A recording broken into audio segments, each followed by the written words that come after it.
What's it all about? Access? Influence?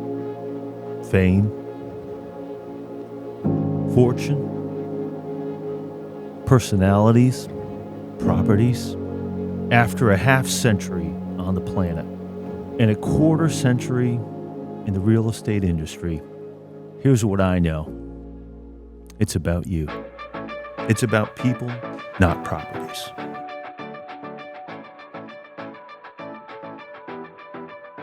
I got a feeling deep within my soul, and right now I really need to let you know that each time I've fallen down inside that hole, you came and showed me there's a way to go.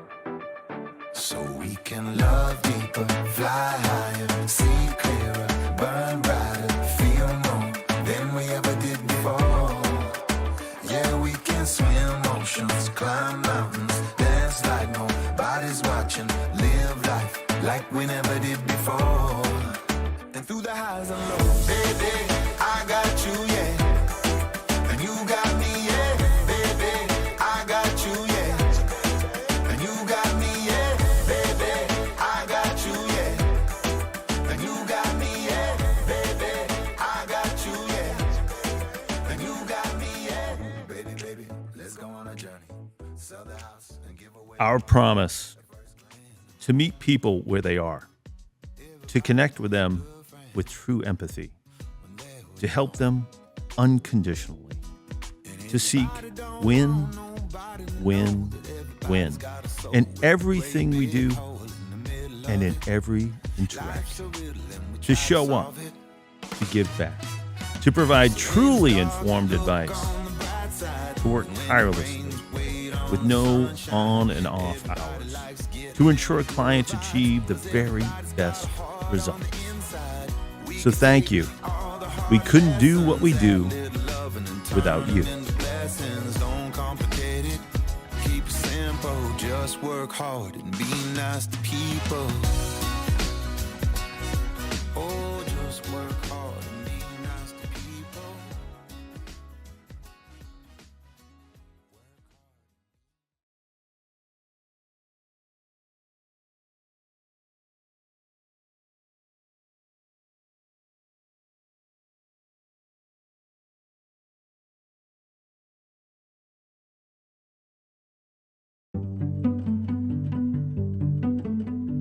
Tom's a great guy. He's kind of a self-made person. He works really hard. He's a grinder. He's got a real entrepreneurial spirit. He's scrappy. He's from Maine. He grew up on a farm. Super community-minded, super committed to Portland in particular, the local community. I mentioned to him at one point that I thought I was thinking I might be getting ready to buy a house, and his response was, "The time is now." His signature response is on it, and you always know he's on it. He's determined, resourceful. He's very, very smart. He's just a straight up, authentic, knows his business, easy to work with, pleasant guy. Tom is very affable. He seems to know everybody in town. He is a hard worker. His business is definitely very important to him, but he's also a family person. He's very silly. He makes a lot of jokes. He talks stuffies with me. He used to, he still does. So Tom is very driven. He's very motivated by helping people, by creating things. He's a creator. He probably would have been an artist in another life. So I know that Tom grew up on a farm, the youngest of 10. I know that he often went to school with manure on his clothes. It's not something I had to do. I have one great memory. When I was little, Tom had a three-wheeler. And of course my parents had hardwood floors everywhere in the house. So he would get on that thing, and of course it's the old-fashioned Victorian house that has all the connecting rooms different rooms that are circular, that kind of divide off with pocket doors. Yes. But we'd have that all open, and he would go around and around on that Oh, yes. big Oh, wheel, God, and yes. I loved it. Yeah. Yeah. And I bet if you ask him, if he could get on and do that again, he probably would. They definitely had to work for everything that they had. And so he's carried that obviously into his business. He did a lot of jobs that I think a lot of people never have. Like I said, working on a farm. I know that he did a lot of work even in construction when he was in high school. And I've known Tom for 35 plus years. I was his basketball coach in high school up at Bonnie Eagle. Tom was one of these undersized big men. He overachieved, made up for his undersized. He played like Dave Cowens. I got to know his mother. That's where I think he gets his tenacity from. Funny story with her, we were getting team sneakers, and it was like, I don't know, $40, $50 back then. It's probably a lot of money. So I can see Tom going home, hey, Mom, I need $40. She's probably quizzing him. Well, she comes into practice, comes up to me and says, hey, Coach, what's the deal with the team sneakers? I said, they're whatever the price tag was. So I think she wanted to make sure that where the money was going. So she reaches into this little French hope chest, she called it, down in here, and she pulls out the green money, all warm, and hands me the money. We just kind of smiled at each other. She says, that's where we keep all the important stuff. I could just see how much Tom was like her. Him and my mother had a lovely bond that she had with all of us, but it was a little bit different with Thomas, the youngest one. When you'd see him together with my mother, or when he hugs me, or I see him with his daughter, it's a lovely thing to see him with her, kind and thoughtful, and and that's how he was as a little child. He absolutely adores his daughter. So Tom is my husband. I'd say he is my best friend. We've known each other now 24 years. Yeah, 24 years. I was a student at USM. He was an alumni. He's just a few years older than I am. And I got off the treadmill. I'd been running, I think, a little bit too fast. And I literally tripped and literally fell right into him. Our first date, he brought me to this house. It didn't look like this then. There was no lights. There was holes in the floor. I don't know how he thought he was going to impress a 20-year-old girl with a broken down haunted house. And he didn't really, but a few more dates in, he did start to impress me. So when Tom and I first met, he was working at what is now Tyson Foods, but was Barber Foods at the time, a locally owned business. Tom started out on the production line with us and became a supervisor. Everybody enjoyed working with him. He was a good thinker, listened to people, and was a good problem solver. So I'm in there one day and bump into Tom. I said, Tom, what are you doing? So I'm working for Barber Foods. He knew I was at Portland, I assume. And he started talking about real estate a little bit. Because I'm thinking about getting into real estate, because I think you had a few places. Yeah, I fool around with it. Because you mind having coffee someday. And so he brings that tenacity and that survival to his business and for his clients. There isn't anybody I would rather work with. I feel, there's always tricky situations when buying and selling houses, and I just wouldn't trust anyone quite like I trust Tom. We had a multi-unit property that we wanted to sell, and I'd seen ads that he was specializing in that, so I just gave him a call. And he answered right away, and we started that process. He was on the case instantly. I think he has a very strong finger on the pulse of the market. He is able to tell a buyer that it is a great time to buy and it is a buyer's real estate market, turn around and tell a seller that it is a great time to sell and it is a great selling market, and to somehow be right and both parties make money.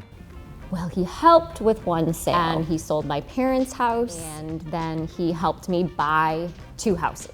He's not just going through the motions, he really owns the process, he owns getting to know the properties and the people he works with. I just found him such a warm, genuine guy. We bonded on a few things. He's from a huge family. I'm from a very big family. He obviously has a wonderful picture in his office of him with his older mother. She was like 90-something. Tom and I tried to work together a few times. It didn't really work out. We're not, how do I say this? We're both very pig-headed. We're both very motivated. And we both like to call all the shots. And that doesn't work. So I step back and I do a lot of community work. I decide where our charity dollars go. When I think of Tom Landry and Benchmark, I also think about the Kids Duathlon and a lot of the things he does for small businesses. So I think of Tom and Portland as being very tied together. The Portland Kids Duathlon is a ton of fun to volunteer at. I'm not a morning person, but I faithfully get up and volunteer, and it is so cute and so fun. He's surrounded himself with, or built, I would say, a great team. The whole team is really good, which doesn't surprise me. My name is Carrie Powell. I'm the project manager for Cornerstone, and I've been here 8 years. The first couple of years walking through properties, listening to him talk, thinking, good Lord. It's like, I feel like I'm on a home improvement show, you know, but it's live. It's something else if you haven't experienced it. Leadership is different than being a boss, and Tom's a great leader. I think one of my favorite memories was Tom and two of the guys cleaning out a basement, and they were scrubbing this old basement. At the end of the day, I actually have a picture of it somewhere with Tom standing there smiling, holding the brush that he's been cleaning, literally black, and the two young guys next to him looking like they had just come out of the trenches. Tom's smiling, these guys are just like wiped. How do you like this face? So I'm walking back to my house right now. Look at that. I look like something out of, I don't know what, Batman? Look at my clothes. My old man, Ray Landry, would have been proud of me and the boys at Cornerstone, my building and restoration firm. We kicked ass today. Did a really great job. I'm really proud of them. So I hope that our daughter learns from him his perseverance and hard work, because that's what's gotten him where he is. It's not that someone propped him up and helped him. It's not that he was handed a big pile of money. It's because he has tenacity and he just doesn't give up.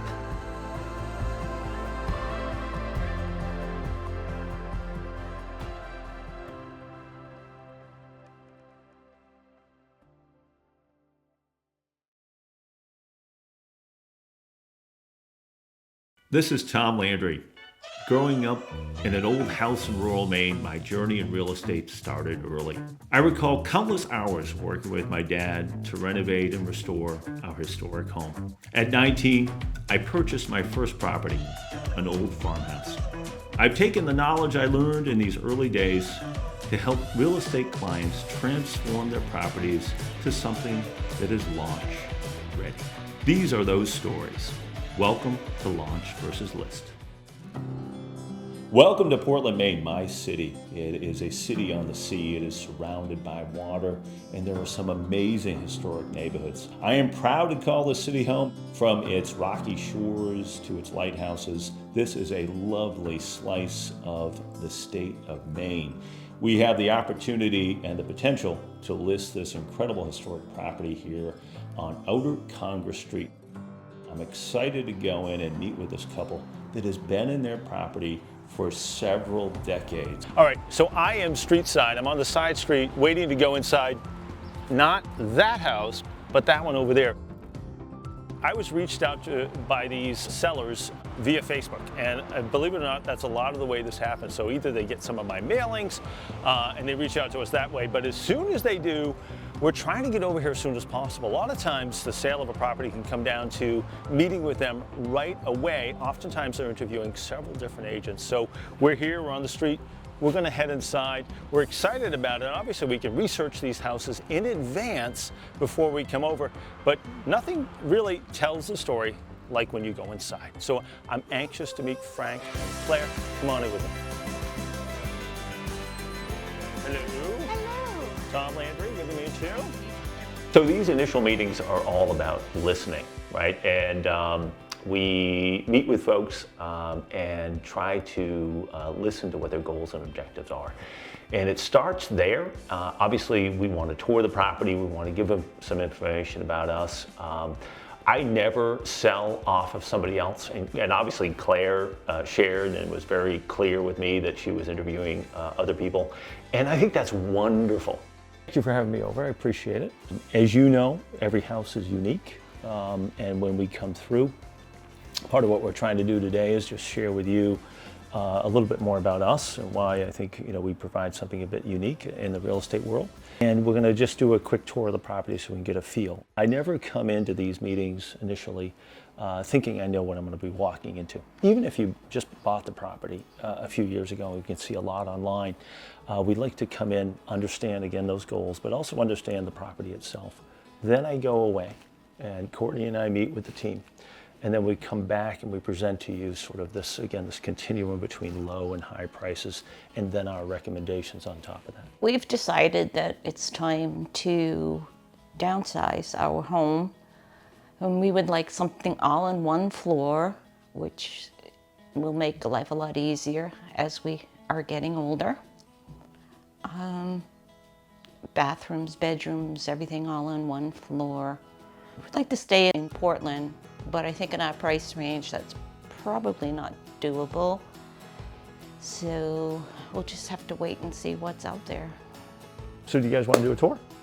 Yeah, let's do it. Sure, let's go. And now for one of my favorite parts of the process, the tour. Yep. Your floors are beautiful. Oh, yes, they are. Yeah. This room is the most recently remodeled, probably about 5 years ago. Yeah. We had new sheetrock put up, paint, insulation behind it. Mm-hmm.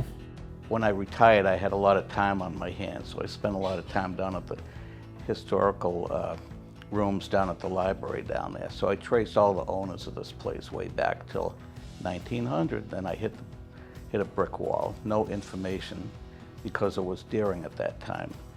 I hadn't got around to doing it, but I thought I'd head over to the Westbrook Library and see if they had anything about this area before 1900.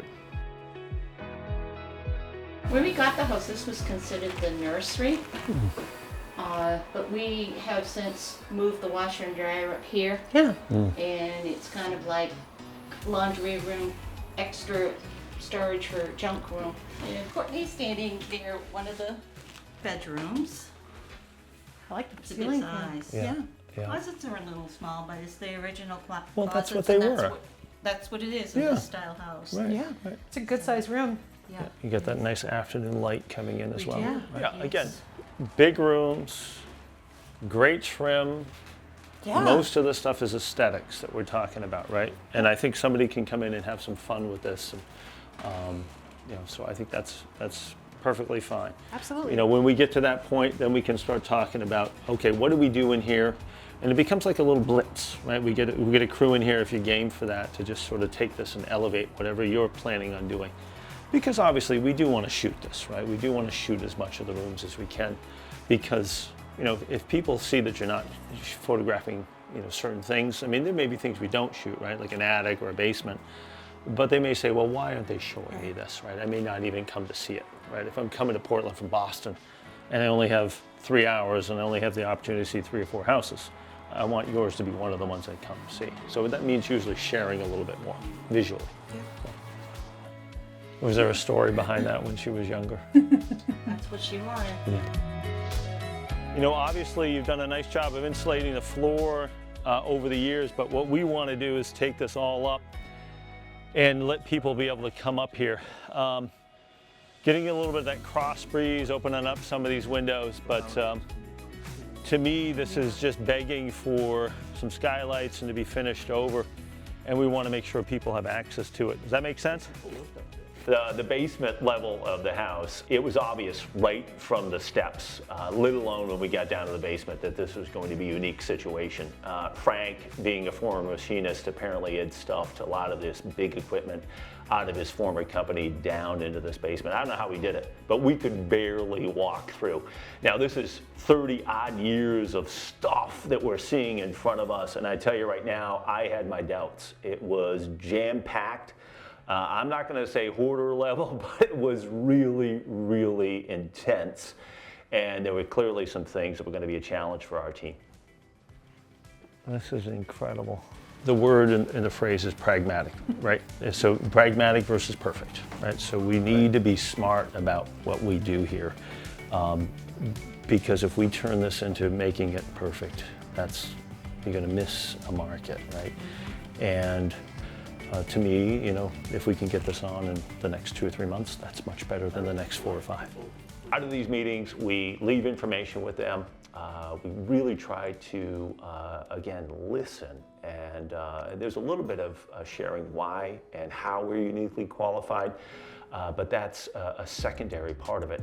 Usually it's a 2-step meeting, and this was clearly the first step. We'll see how it goes on step 2. We're going to leave some stuff with you. I don't like to, especially in these initial meetings, you know, sell. I'm not a sales guy, right? We're here as advisors to help you through the process, right? So I don't consider myself in the real estate sales business. The sales will happen to themselves, right? Even when you get on the buy side, if we work with you on that side of things, we're not selling your property. We're there to help you. If you resonate with something, real estate's one of those things that you just it just feels right. It's like a weird sort of thing, right? But then we're going to be there to make sure the documents are done right, that you're protected as much as possible. If you want to do inspections, they're in there, right? But again, so we're gonna leave this documentation with you. We like to, and it may sound unique, right? And as Courtney likes to say, almost spicy, this idea that we fill out the documents ahead of time. So you're going to see the seller documents in there, you're going to see the buyer documents in there, and strangely enough, we'd like you to read those prior to just, hey, just sign here, right? Don't even worry about that, which unfortunately happens in our industry. So we're going to leave those with you. We're going to leave a little bit of propaganda about our firm and us.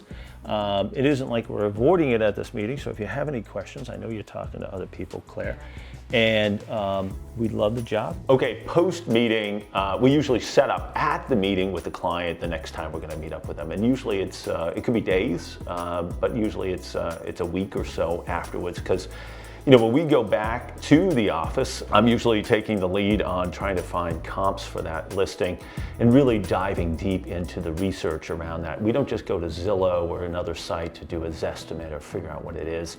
This is a two-pronged thing, right? So we're back here at the office, and my team and I are working on 2 things based on our conversation with Frank. It's not just that they're going to sell their house; they got to have somewhere to go, right? There's always this tension with that, right? You don't want to sell yourself out of something until you have something else. So out of that first meeting, you know, we are tasked with hey, can you make some suggestions about single-level living condos? And also, what is our house worth? So these things are linked because, you know, if I can sell my house for this, then I know what I can buy on the other side. So we're diving into the comparables, and that's part of the report that we're doing, but we're also diving into, hey, in Greater Portland, what's going to work for them based on the number I think we're going to come up with and what they're going to net and walk away from out of their sale. Thanks for watching Launch versus List. Find out next time whether we're hired or not.